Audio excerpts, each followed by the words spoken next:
Bagaimana hukum suntik rubella yang belum sertifikasi halal MUI? Sampai sekarang Majelis Ulama Indonesia tidak mengeluarkan sertifikat halal sampai hari ini. Itu yang disampaikan oleh Sekjen MUI, Wakasekjen MUI, Kiai Haji Dr. Kiai Tengku Zulkarnain. Oleh sebab itu kalau ada yang memakai itu alasannya karena darurat. Karena kata dia kalau tidak disuntikkan ini anaknya sakit, cacat, mati. Kita kalau dipilih antara dua, mati atau makan babi, pilih mana? Makan babi, tak boleh pilih mati. Masuk ke dalam hutan, pilihan cuma dua, mati sama makan babi. Kau pilih mati atau makan babi? Aku mati aja lah, tak boleh. Mesti makan babi. Ambil kecap, colek-colek babi itu.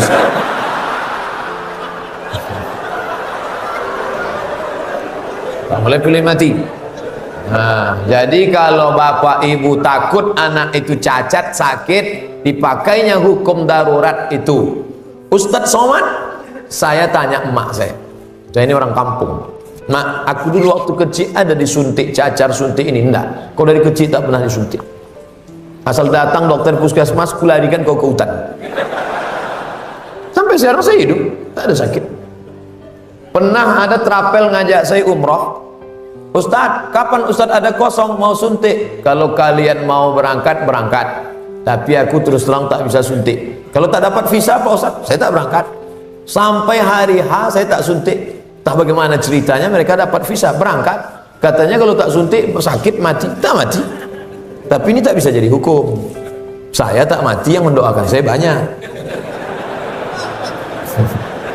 Nah, sebanyak ini mendoakan. Mana ngumpan kuman-kuman virus-virus? Jadi kalau takut, khawatir, ada dokter ibu, dokter bapak, tanya baik-baik. Anakku ini kalau tak suntik rubella gimana, Bu dokter? Oh jangan, nanti dia akan begini. Suntiklah. Hukumnya bukan karena label halal dari MUI, karena darurat takut mati. Saya seorang perawat. Bagaimana pandangan Islam tentang sholat saya yang sering tak tepat waktu karena menangani pasien yang emergensi? Dokter, operasi jam 11, baru selesai jam 5. Gimana sholat zuhurnya? Jamak takhir, tidak pakai qasar. Karena qasar baru boleh kalau ada musafir safar 89 km. Maka dia jamak takhir saja, tidak pakai qasar. Nanti sholat asar 4 rakaat, habis itu sholat zuhur 4 rakaat. Tapi jangan ini dipakaikan kias pegawai yang sedang buat laporan. Ayolah sholat, bro, ayo sholat. Aku ini lebih berat daripada operasi ini. Bisa. Maka jangan, ini perlu saya jelaskan karena sekarang banyak jamaah yang bisa menginterpretasikan ceramah ustaz. Lebih hebat pula dia lagi. Jadi dokter, bidan inilah yang berkawan di dalam itu, yang mengurus ini. Sampai yang mengusap keringat dokter itu bidan. Kalau sampai keringatnya masuk ke mata, kelilipan dia situ. Tolong sapukan. Tiba-tiba pas dia mau menyuntik, pas mau masang jarum, tengok staf sholat, tak bisa. Kau tenang, itu boleh karena darurat tingkat tinggi. Sekarang orang mudah-mudah aja, sikit-sikit jamaah, sikit-sikit jamaah. Pengantin baru nikah jamaah, tak betul. Ana pernah menghadiri sebuah acara pengajian remaja yang bersifat registrasi berbayar. Namun ketika hari H banyak peserta yang tak memperoleh lokasi duduk, bahkan cuma bisa mendengar saja dari lobi. Sedangkan tertera jelas bahwa peserta terbatas. Apakah hal tersebut termasuk menzolimi? Menzolimi. Saya sampai hari ini tidak pernah membuat pengajian berbayar. Tidak pernah diundang minta hotel bintang 5, tidak pernah minta belikan tiket VVIP harus kelas eksekutif, tidak pernah mewajibkan panitia harus pakai pesawat Garuda, tidak pernah mewajibkan harus begitu begini begono. Yang penting saya datang. Ini saya jelaskan supaya jangan ada dusta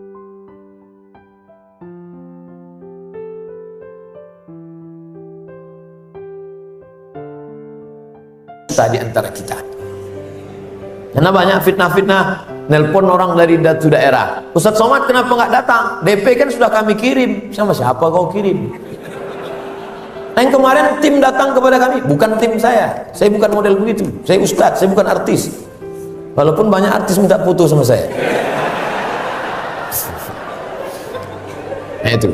Jadi kalau kalian buat pengajian kapasitasnya 100, jangan buat 150, over capacity. Ingat, sekecil apapun pengkhianatanmu di dunia akan kau pikul di akhirat. Makanya kata Nabi, nanti di akhirat itu ada orang yang memikul kambing yang mengembek karena curang dalam zakat kambing, ada yang memikul lembu yang mengemuh karena curang dalam zakat lembu. Sekecil apapun, sebesar apapun dituntut. Jangan heran nanti di akhirat ada yang memikul kijang Innova plat merah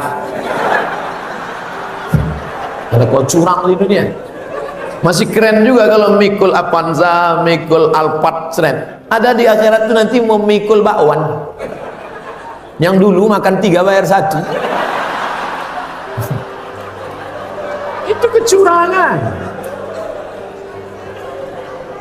Makanya saya tempat-tempat sekolah dulu saya cari itu sekarang.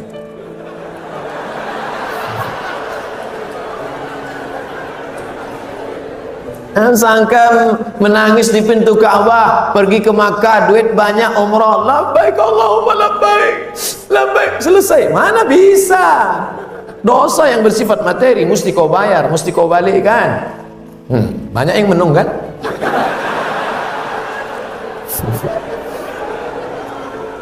Saya mau tanya tentang ruqyah. Saya sudah ngikuti ruqyah 4 kali, tapi sampai sekarang belum bisa keluar juga jinnya.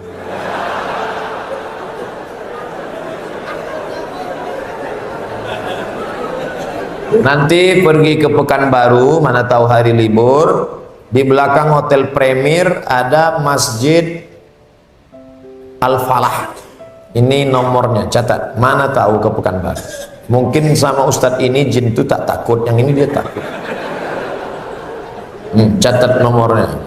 Ketua Asosiasi Ruqyah Indonesia Provinsi Riau Daratan. Namanya Ustadz Saifullah. 0812 768 9119. 0812 768 9119. Kalau emergensi 911, kalau diganggu hantu 119.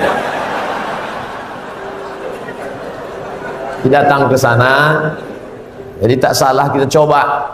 Kalau siang namanya Ustadz Saifullah, kalau malam namanya Ustadz Zafrullah, di masjid yang sama. Mana tahu kebetulan ke Pekanbaru malam, datang ke masjid yang sama, namanya Ustadz Zafrullah. Ada orang 7 tahun nikah tak punya anak, diruqyah sama Ustadz Zafrullah, punya anak. Pas ditanya kenapa, rupanya ada jin yang menghalangi pertemuan antara sperma dengan sel telur, dihalanginya sehingga tak jumpa. Jangan. Dibacakan usir. Kata Ustadz Saifullah, ada pula bencong LGBT di ruqyah sehat, ternyata yang masuk tuh jin bencong. Jadi saya tanya, Ustadz, jadi ada jin itu bencong? Ada, kata dia. Itulah yang dimasuk ke dalam. Nah, itu.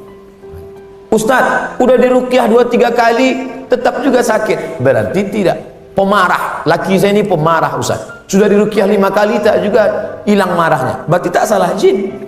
Memang dia pengamuk. Makanya kadang kita kasihan juga sama jin nih. Sikit-sikit salah aja. Sikit-sikit salah aja. Aku tak selamanya salah, kata jin. Ustaz, ayat yang dibacanya kan ayat kursi. Coba saya dengar, yang dibacanya itu ayat kursi. Kenapa kita yang baca, kenapa jin itu tak keluar? Ini bukan masalah pistolnya, tapi man behind the gun. Orang yang punya pistol. Kita bacakan Allahu la ilaha illal qayyum la ta'khudhuhu sinatun wa la nawm lahu ma, tak mau dia keluar, malah ketawa jin. Tanya jin, kenapa kau tak mau keluar? Sesama hantu di dalam saling mengusir. Hantu ngusir hantu, mana mau? Yang membaca itu ulah hanya 11-12 macam hantu.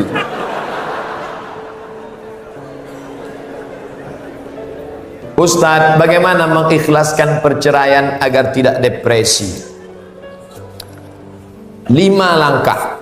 Jadi bukan asal-asal. Ini banyak nih laki-laki ini asal sudah marah balik ke rumah mengamuk, padahal yang salah di kantor. Di kantor ditekan atasan, di jalan ditilang polisi, sampai ke rumah yang kena bini. Lambat buka pintu, talak 100. Ini orang zalim, bergoncang tiang aras. Oleh sebab itu maka ada 5 langkah, bukan asal-asal tolak. 5 langkah. Yang pertama, fa'izuhunna, kalau dia tidak mau patuh taat kau kasih nasihat. Adinda, kau sholatlah. Alah abang baru 2 kali pengajian dan nyuruh-nyuruh aku sholat. Dah, kalau tak mempan, wahjuruhunna fil madaji, pisah tempat tidur. Adinda, kalau kau tak juga mau sholat, maka kita pisah tempat tidur sebulan. Itulah yang ku tunggu-tunggu katanya. Tak mempan, naik SP3, surat peringatan 3. Wadribuhun, tempelenglah dia. Ada dalam Quran. Begitu pas mau ditempeleng, difotonya, diuploadnya ke FB, teganya. Ditengok sama polisi, tangkap KDRT, kekerasan dalam rumah tangga. Anda masuk sel. Tak ada saya pukul pak, ini buktinya. Loh kok bapak bisa tahu? Istri Anda friend saya. Oleh sebab itu tempeleng ini tak bisa lagi dipakai sekarang. Yang keempat, fab'atsu hakaman min ahlihi wa hakaman min ahliha. Itu yang disebut dengan mediasi. Ambil keluarga perempuan, laki-laki duduk bersama. Judulnya mau dibawa kemana hubungan ini? Ini anak keponakan kita ini tak bisa lagi duduk bersama, sudah macam Tom and Jerry. Akhirnya dialog. Kalau buntu tak juga, lahir dia yang kelima, barulah tolak. Tolak pun tidak langsung 100, tolak 1, tolak 2. Dia manual, bukan matic. 1 dulu. Tolak 1 itu iddahnya 3 bulan. Kujatuhkan engkau, tolak 1. Masih ada waktu 3 bulan untuk rujuk. Boleh jadi hari ini panas berapi-api, tolak. Nanti malam hujan sejuk, balik. Oh jadi Pak Ustaz kalau belum 3 bulan tuh balik? Macam mana caranya balik? I beg to you my dear, baliklah. Keras juga hati, sampai 3 bulan tak balik-balik. Habis iddah, macam mana? Kalau sudah habis iddah, hati-hati lah, takutnya datang Valentino Rossi Minang dia. Lapeh kijang kerimbu. Tapi kalau ternyata setelah habis iddah mau balik juga bisa. Bagaimana cara baliknya? Diakad balik macam nikah awal dulu. Mempelai laki-laki, perempuan, ada mahar, ada wali, ada saksi, ada ijab, ada qabul. Nikah balik. Itulah namanya pengantin baru stok lama. Jadi kalau sudah cukup 1, 2, 3, tak ada penyesalan. Nah, engkau ni tak jelas pertanyaannya. Oleh sebab itu kalau ini secara umum, kaum kafir dihukum atas kekafirannya atau atas perbuatan jahatnya. Orang beriman kalau dia mencuri, yang dihukum itu mencurinya. Makanya kalau dia bersyahadat, man qala la ilaha illallah Muhammadur Rasulullah dakhalal jannah. Siapa yang mengucapkan syahadat la ilaha illallah Muhammadur Rasulullah masuk surga. Wa in zana wa in saraq, kalau dia berzina, kalau dia mencuri, walaupun berzina, walaupun mencuri tetap masuk surga. Enak betul. Mencuri, berzina masuk surga, masuk. Cuman masuknya kapan? Orang kloter 1, ini kloter 29. Jadi orang beriman itu dihukum dulu, diobok-obok dulu dalam neraka jahanam.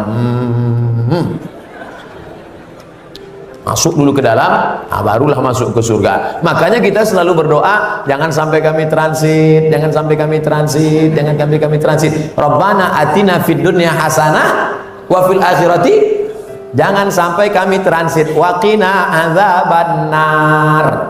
Itu makna. Mudah-mudahan kita tak masuk neraka insyaallah. Amin. Sedangkan dia tadi dihukum Allah karena tidak percaya kepada Allah dan Muhammad sallallahu alaihi wasallam. Makanya kita selamatkan kawan, sahabat, tetangga yang tak percaya pada Allah, ateis, yang tak percaya kepada Muhammad, supaya dia bersyahadat asyhadu an la ilaha illallah wa asyhadu anna Muhammadan Rasulullah. Mendengar ceramah di YouTube apakah sama pahalanya dengan mendatangi majelis? Tak sama. Mendengar ceramah di YouTube tak ada kaki melangkah. Al jaza ala qadril amal, balasan sesuai dengan tingkat kesulitannya. Bapak ibu ini kesulitannya tingkat tinggi, harus fokus mendengar ceramah, melawan kantuk, melawan emosi, melawan marah. Ada waktu, tentu tak sama, tapi puncaknya adalah keikhlasan. Maka yang mendengar di YouTube, mendengarkan rekaman, ibu-ibu yang mendengar ceramah ini yang banyak ini dengar, mungkin baru sekali ini kita jumpa, kebanyakan dari YouTube. Kalau ada orang sekarang tak kenal sama saya, dapat diindikasi dua. Pertama tak punya HP, kedua tak punya paket. Yang kadang di tempat saya ceramah, anak-anak kecil manggil, Ustaz, Ustaz, Ustaz, Ustaz. Dari mana kenal sama saya? Ceramah Ustaz banyak di HP mama. Ayah kau tahu? Tahu.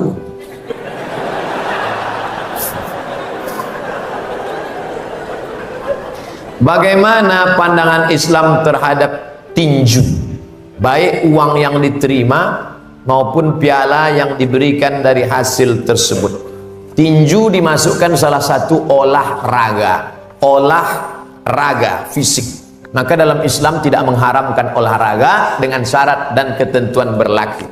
Yang pertama berenang, sibahah. Yang kedua rimayah, memanah. Yang ketiga rukubul khail. Oleh sebab itu di pesantren-pesantren sunnah diadakan 3 olahraga: berenang, memanah, dan naik kuda. Naik kuda mahal. 1 ekor kuda 70 juta. Itu pun kuda-kuda yang pensiun lah sudah. Memanah mahal. 1 busur panah 1 juta. Saya di rumah ada 2 busur. Tidak saya beli, mereknya Casio, kasih orang. Yang paling ringan berenang. Nah, berenang, apalagi di Batam, keliling laut. Nah, berenang. Oleh sebab itu maka olahraga yang tidak menyakiti orang, tinju, sumo, silat amat sangat bagus. Di mana-mana saya ceramah di negeri Melayu disambut dengan silat. Jadi kalau mau kembangkan saja pada silat. Adapun tinju berdarah-darah, menyakiti, dendam, menzalimi, ada judi di dalamnya, maka nauzubillah masuk dalam perbuatan yang tidak diridhai Allah. Saya punya rezeki nih, terus saya pengen menjalankan rukun Islam yang kelima, haji. Tapi orang tua saya belum haji. Jadi mana yang didulukan Pak Ustadz? Menghajikan orang tua atau menghajikan diri sendiri? Walillahi 'alan nasi hajjul bait. Manusia diwajibkan melaksanakan haji. Man istata'a ilaihi sabila. Bagi siapa yang mampu. Orang tua kita itu wajib kalau dia mampu. Dia tak mampu, dia tak wajib. Kita wajib kalau kita mampu. Kalau tak mampu tak wajib. Boleh ditunda Pak Ustadz? Boleh. Nabi Muhammad wajib haji tahun ke-6, tapi dia baru berangkat haji tahun ke-10. Bapak mampu, ada duit 50 juta, tapi masih muda, umur masih 30, 40, masih ada kemungkinan umur panjang. Bakti kita pada orang tua. Mak, ini ada duitku 50 juta, emaklah berangkat duluan. Kalau kau baik pada orang tuamu, maka Allah bukakan pintu rezeki. Tak 1 2 saya jumpa orang-orang hebat. Pernah saya jumpa orang kaya, pesawat pribadi dia punya. Pas cerita-cerita punya cerita gimana rahasianya, rupanya sama ibunya luar biasa. Sampai-sampai kalau mau bisnis deal, diteleponnya dulu, mak aku mau deal atau tidak. Kata maknya deal. Tidak, kata mak, tidak. Oleh sebab itu bakti pada orang tua luar biasa. Kau berangkatkan imakmu, kau berangkatkan ayahmu, dibukakan Allah pintu rezeki insyaAllah.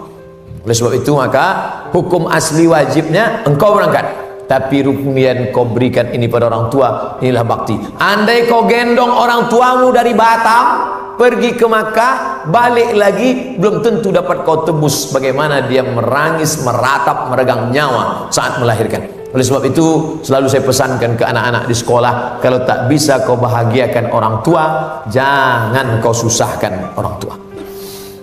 Apa hukumnya bagi orang yang memegang jabatan, mendapatkan hak sesuai jabatannya, tapi tidak melaksanakan kewajibannya, selalu melimpahkan ke pekerjaannya? Khianat, pengkhianat.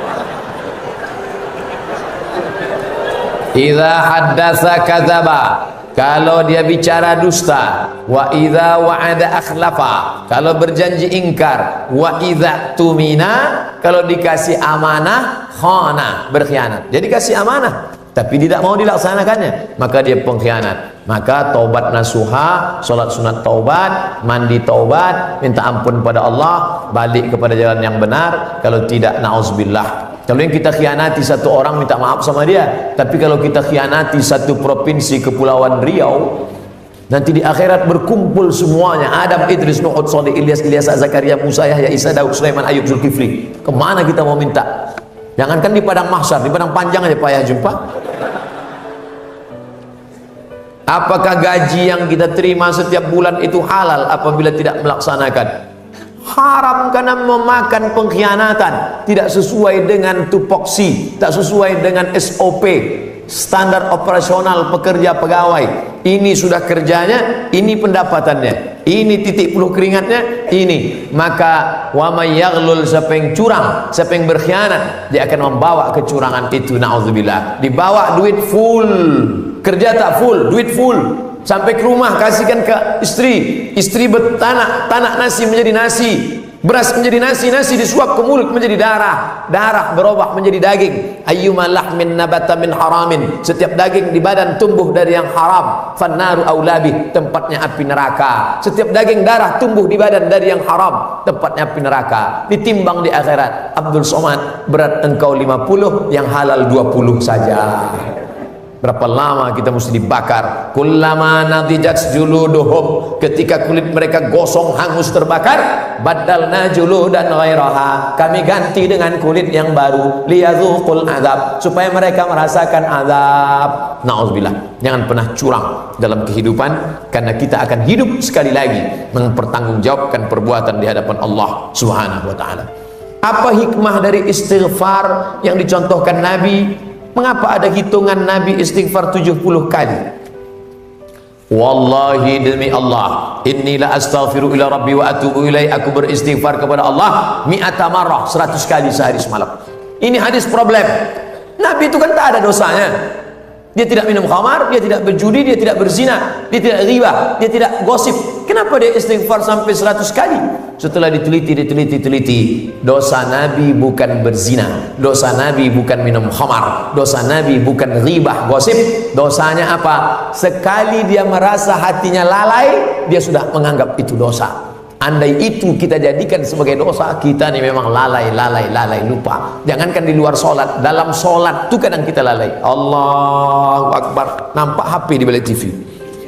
Oleh sebab itu, fawailul lil musallin. Jadi Nabi istighfar 70 kali bukan karena dia berdosa, tapi karena menghilangkan kelalaian dari dalam hati. Mohon izin Ustadz, jika Ustadz berkenan, saya ingin memberi Ustadz novel yang ditulis oleh anak saya. Anak saya akan bangga tentunya. Nanti serahkan novelnya, kita buatkan fotonya, kasihkan ke anak, penyerahan novel. Kita buat video pendek. Terima kasih ya anakku, mudah-mudahan kau tetap menulis novel ke depan. Tulislah novel yang islami nak. Mati Abdul Somad, anak itu motivasi menulis terus, mengalir pahalanya kepada Abdul Somad walaupun sudah dimakan cacing tanah. Menulislah supaya orang di masa akan datang tahu bahwa kau pernah hidup di masa lalu.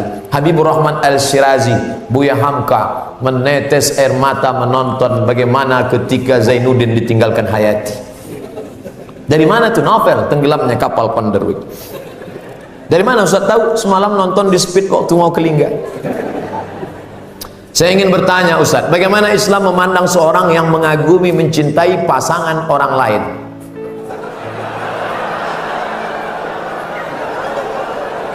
Bagaimana pula jika orang itu memiliki perasaan yang sama dengan kita?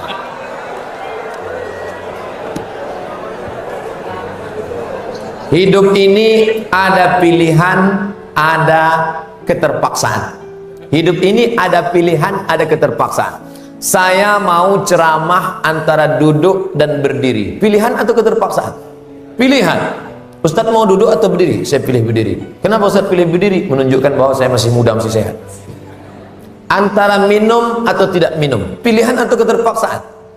Pilihan. Minum atau tidak, terserah saya. Mau saya minum, mau tidak, itu pilihan saya. Nah, masalah cinta. Cinta itu pilihan atau keterpaksaan?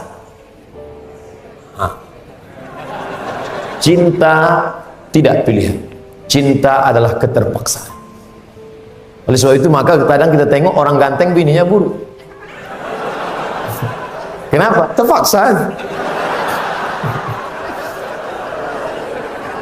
Cinta tak bisa memilih. Ketika dia rasional, dia tidak cinta. Maka ketika kita senang dengan orang, kadang kita pun tak tahu alasannya. Kenapa kita tiba-tiba senang dengan orang? Nah, cinta tidak bisa memilih. Ketika kita suka dengan orang, apakah kita berdosa? Tidak. Karena rasa itu ada tumbuh di dalam. Suka tidak berdosa. Ketika dia berubah menjadi action, baru berdosa. Suka kita dengan orang, tak dosa. Tapi ketika kita dekati, minta nomor HP-nya, baru dosa. Lalu cinta itu apa? Cinta kepada anak gadis orang belum menikah, kita bisa nikahi dia. Yang jadi masalah bagaimana kalau cinta sama bini orang? Oleh sebab itu maka rasa itu mesti dibuang, karena dia adalah bagian dari ujian. Ujian, jangan dipeturutkan. Dipeturutkan, didekati, apalagi sekantor, witing trisno jalaran suko kulino. Kita tumbuh hanya sering kena. Berawal dari 6. Pertama, nazratun, pandangan. Setelah lama memandang, fabtisamun, senyum. Setelah senyum, fasalamun, selamat pagi, good morning. Setelah salam, fakalamun, kerja di mana? Di BP, sekantor ya. Setelah fakalamun, famau'idun, janjian. Bisa ketemu kita nanti siang? Oke. Sukanya makan apa? Ayam panggang. Sana kalau gitu, ya. Faliqaun, pertemuan. Setelah pertemuan, bekerjalah setan, lalu kemudian makan bersama, makan siang. Apa kata orang Inggris? No free lunch. Tak ada makan siang yang gratis.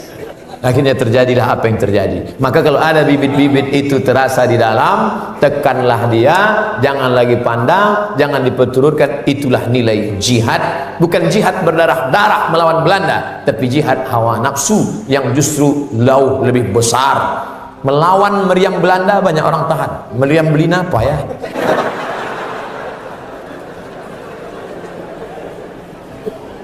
Bagaimana sikap kita kalau ada rekan kerja atasan langsung yang tak sholat, padahal sudah coba diingatkan beberapa kali? Bapak tak usah mengingatkan dia, nanti dia marah. Cukup kirimkan aja video pendek ini ke dia. Hidup kamera nih kan? Perlu saya tanya dulu, karena pernah di beberapa tempat saya sudah gitu, sudah selesai, bisa dikirimkan deh potongan. Mohon maaf Pak Ustadz, kamera ini tak hidup. Untuk apa kalian pasang? Untuk gaya-gaya aja.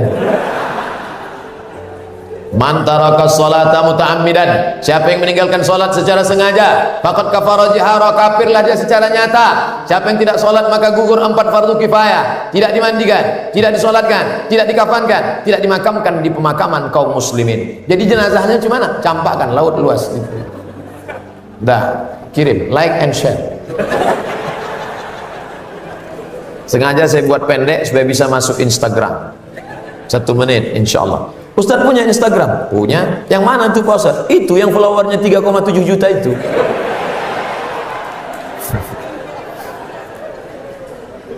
Tentang pentingnya beribadah yang berdasarkan sunnah, dasar sumber ilmu. Bolehkah kita menjadikan buku sebagai sanad ilmu mesti belum bertemu dengan orang penyusun bukunya? Boleh. Namanya wijadah. Wijadah diambil dari kata wajada yajidu wijadah, dapat ilmu dari buku. Ustadz Somad, ya, saya sudah baca buku Ustadz 37 masalah populer. Kemarin ada kawan saya bawa, terus saya fotokopi Pak Ustadz. Jadi saya minta izin Pak Ustadz, ya, boleh Ustadz ijazahkan buku ini ke saya ijazahkan buku ini kepada engkau, layaklah engkau amalkan. Kalau kau tak paham tanya. Jadi mengambil buku, tapi setelah itu bertanya kepada Ustadz. Kita ada Ustadz Haruna Hashim, 4 tahun di Al-Azhar Mesir, lengkap di kepalanya, akidah, bahasa Arab, sejarah Islam, fikih, Quran, hadis. Al-Azhar itu kalau tamat dikasih titel LC. LC itu singkatan dari license. License artinya ijazah. Orang ini sudah mendapat ijazah untuk mengajarkan agama Islam. Baca buku, silakan baca. Yang tak paham tanya Ustaz. Fas'alu ahla zikri in kuntum la ta'lamun. Apa hukum orang yang mampu beli mobil tapi minyaknya pakai subsidi premium? Ini nyindir saya nampaknya. Janganlah main sindir-sindir.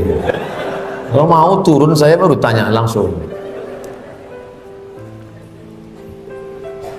Berat menjawabnya ini.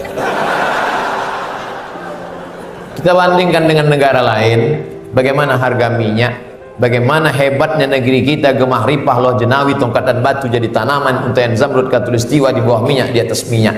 Bagaimana nasib saudara kita di Anambas yang begitu kaya dan hebat, tapi 24 jam saya di sana, HP saya tak berbunyi sama sekali. Ini kan luar biasa. Oleh sebab itu pengaturan minyak, subsidi segala macam, mudah-mudahan ke depan pemerintah lebih baik insyaallah. Ini hak kita sebagai warga negara. Mestinya kita ini, kalau dilihatlah minyak kita dengan gas kita, dengan batu bara kita, dengan negeri terkaya di dunia, tak ada apa-apanya Brunei Darussalam. Apa hukum gaji bagi pegawai yang masuk kantor hanya absen saja, kemudian hilang, lalu sore datang lagi dan absen pulang? Sudah terjawab, sudah. Apa hukumnya orang mendapatkan jabatan dengan cara menzolimi? Ittaqu fitnat la tazlimu anfusakum. Jangan kau zolimi dirimu. Ada orang menzolimi dirinya? Tak ada. Kenapa disebut menzolimi dirinya? Dirimu satu diri dengan saudaramu, maka dirimu satu diri dengan saudaramu. Ketika kau zolimi dia, kau sedang menzolimi dirimu sendiri. Karena kita satu jiwa. La yu'minu ahadukum, kau tak beriman hatta yuhibba li akhi, sampai kau sayang kepada saudaramu sama macam sayang pada diri sendiri. Kalau kau cubit terasa sakit, begitu juga pipi saudaramu. Kalau dipukul terasa perih, begitu juga tangannya. Maka kadang kita menengok anak orang dibonceng. Kamu anak si Bulan kan? Iya, turun. Ini bapaknya kawan saya, ini udah macam anak saya. Anak orang macam anak kita, tak apa-apa. Asal jangan bini orang macam bini kita. Mohon masukan cara pengelolaan zakat, mengingat potensi zakat di kantor yang luar biasa. Buatkan UPZ, unit pengumpulan zakat BP Batam. Nanti dari UPZ akan disalurkan ke Basnas, Badan Amil Zakat Nasional. Siapa yang berpenghasilan 3,6, saya tidak sebut gaji, karena ada orang gajinya 2 juta, pendapatannya 20 juta. Karena ada uang tunjangan, uang sifat, uang tunjang, uang sundul, uang sikut. Total semua, siapa yang berpenghasilan 3,6, maka sudah wajib mengeluarkan 2,5%. Jadi kalau penghasilan 4 juta, 2,5%, 25.000, 4 juta, 100.000, serahkan ke UPZ, nanti UPZ akan menyalurkan ke Basnas. Jangan sampai kita makan haram. Kenapa bisa makan haram? Karena makan zakat yang tak dibayarkan. Ustadz, bagaimana cara kami ibu-ibu yang kerja tetap dapat mendidik anak-anak kami menjadi anak yang soleh, solehah? Pulang dari kantor jam 5, sampai ke rumah mandi, siap-siap bersih-bersih, ajak anak sholat ke masjid. Pulang dari masjid, dari maghrib ke isya, baca Quran. Sini nak, duduk. Baca Quran. Habis sholat isya, bisa cerita-cerita, tanya mana pelajarannya. Jangan sudahlah waktu pendek, habis waktu karena asik WhatsApp. Datang anak, mama, nilai adik tinggi mah, tengok, asik. Iyalah, bagus. Tengoklah mak, diambilnya HP, difotonya pula. Ada anak resek aja dari tadi. HP kan dari pagi tadi sudah, sampai ke rumah jam 6, 7, 8, 9, 3 jam ini manfaatkan full, karena siang ibu sudah bekerja supaya anak-anak dapat kasih sayang. Apa hukumnya jika kita sudah menunaikan kewajiban, namun hak kita tidak dibayar sepenuhnya oleh tempat kita bekerja? Tuntut. Man mata duna malihi fahuwa syahid. Siapa yang mati membela hartanya, mati syahid. Ramai-ramai tuntut. Turunkan gaji kami. Turunkan. Kalau tidak dia maka kita yang menuntut hak kita bukan pelit, bukan bakhil. Kita menyelamatkan dia supaya jangan sampai dia makan haram. Aku menuntut hakku ini bukan karena aku benci sama engkau saudaraku, tapi aku tak ingin kau di akhirat nanti susah, maka keluarkan sekarang. Mohon didoakan kami yang akan berangkat haji ke Tanah Suci. Insya Allah seluruh kloter Batam mendoakan Ustadz agar hati Ustadz dicoret pula, agar hati Ustadz dicoret. Ustadz, apa hukumnya membawa HP ke toilet? Misalnya main game.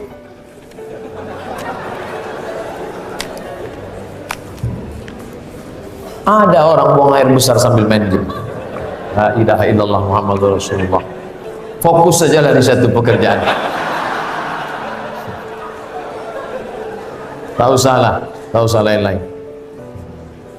Apa hukumnya bagi orang yang ibadahnya tidak pernah tinggal sholat, namun dalam bekerja dia melakukan tindakan korupsi? Inna sholata tanha anil fahsya wal munkar. Sholat mencegah keji dan mungkar. Kalau gitu sholatnya salah, sholatnya tak betul. Kalau begitu sholat itu benar, dia melaksanakannya tak benar. Sama macam obat, bukan salah obatnya, salah orangnya. Dokter puskesmas ngaku ke saya, ini obat dari Jerman, satu bijinya 500.000, dikasihkan ke pasien. Besok dia komplain, katanya obat mahal, kenapa anak saya tak sehat? Ibu buat macam mana? Saya masukkan ke bubur, saya suapkan. Kemarin kan sudah saya kasih tahu, obat ini dimasukkan ke dubur. Dimasukkannya ke bubur. Salah obatnya apa salah orangnya? Salah orangnya. Kenapa tak dengar baik-baik? Sholat itu kalau benar, maka dia akan mencegah perbuatan keji dan munkar. Hukum sholat berjamaah apabila waktu sholat sudah terlambat. Yang paling afdal as-sholatu ala waktiha, sholat begitu azan langsung sholat. Andai terlambat, tak terelakkan, boleh tak sholat kloter 2? Boleh. Mana dalilnya? Ketika Nabi sholat sama sahabat Muaz bin Jabal, selesai sholat Muaz duduk di masjid. Tak lama datang orang kampung Muaz. Muaz, ya, kau sudah sholat? Sudah. Kami belum sholat. Muaz jadi imam, orang kampungnya sholat sekali lagi. Muaz sholat 2 kali. Jadi dia sholat sama Nabi, sekarang dia sholat jadi imam. Itulah boleh dalil kloter 2. Tapi jangan ini dijadikan dalil kloter 2 terus. Hayal sholat. Dia santai. Kau tak ke masjid? Ada kloter 2 nanti. Jangan, saya yang kena nanti. Bagaimana cara mengenal sebenar-benarnya diri? Dalam hal ini adakah diri batin bukan diri jasad? Ini jasad. Yang bisa ditengok mata ini jasad. Yang batin itu mana? Allah Ta'ala meniupkan ruh ke dalam tanah. Kita ini semua dari tanah. Bapak ibu yang atas, yang bawah, yang ada jabatan, yang tidak, semua dari tanah.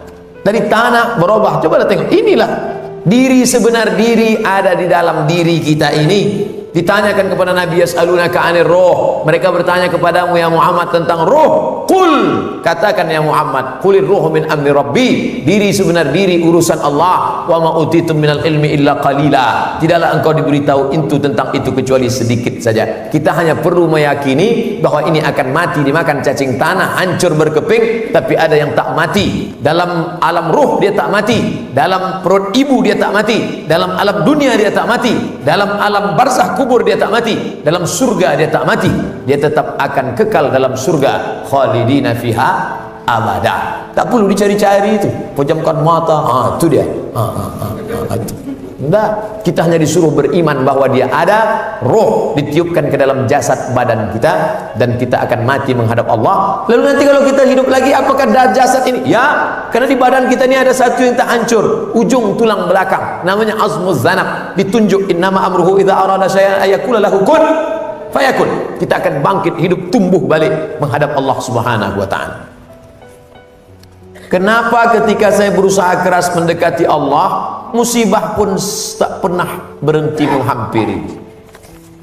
Ustaz Somad, dulu sebelum pengajian hidup saya tenang-tenang aja. Begitu ikut pengajian Ustaz, balik helm hilang. Habis itu sulap pula hilang. Akhi, ujian itu diberikan Allah 3. Yang pertama, dengan itu Allah menghapuskan dosa-dosamu di masa yang lalu. 2, Allah ingin mengangkat derajat engkau ke atas. 3, engkau sudah ditempatkan Allah dalam surga Jannatul Firdaus, tapi amal kau kurang, maka diberinya ujian dengan sabar kau naik ke atas. Nanti begitu saya masuk ke dalam surga, saya tanya malaikat, mana jamaah kemarin, kenapa tak ada? Dia di atas, Ustaz Somad. Rupanya jamaah itu VIP, Ustaz kelas ekonomi. Mudah-mudahan kita sabar menerima ujian, insyaallah. Kertas terakhir. Apakah hamba Allah dapat langsung masuk surga sedangkan taubatnya baru-baru saja, kurang lebih 3 bulan baru melaksanakan perintah Allah, menjauhi larangan Allah? Illa man taba, kalau dia bertobat, wa amana, beriman, wa amila amalan salihah, beramal soleh. Taubat, beriman, beramal soleh, yubaddilullahu sayyiatihim hasanat. Semua dosa-dosanya yang lalu diganti Allah dengan kebaikan. Mudah-mudahan kita termasuk golongan itu insyaallah.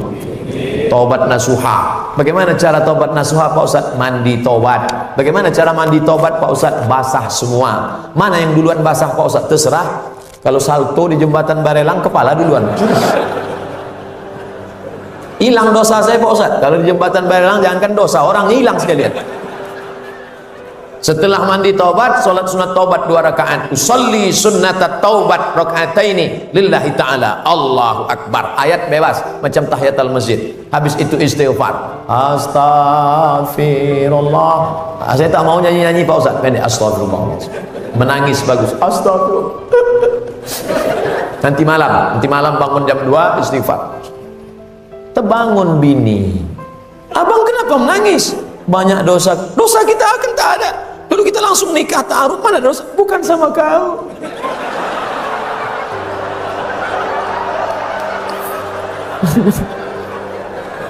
Makanya kalau punya dosa itu diam-diam aja. Adalah pokoknya. Ala hazihin niyah al-Fatihah. A'udzu billahi minasy أعوذ بالله من الشيطان الرجيم بسم الله الرحمن الرحيم الحمد لله رب العالمين الرحمن الرحيم مالك يوم الدين إياك نعبد وإياك نستعين اهدنا الصراط المستقيم صراط الذين أنعمت عليهم غير المغضوب عليهم ولا الضالين آمين.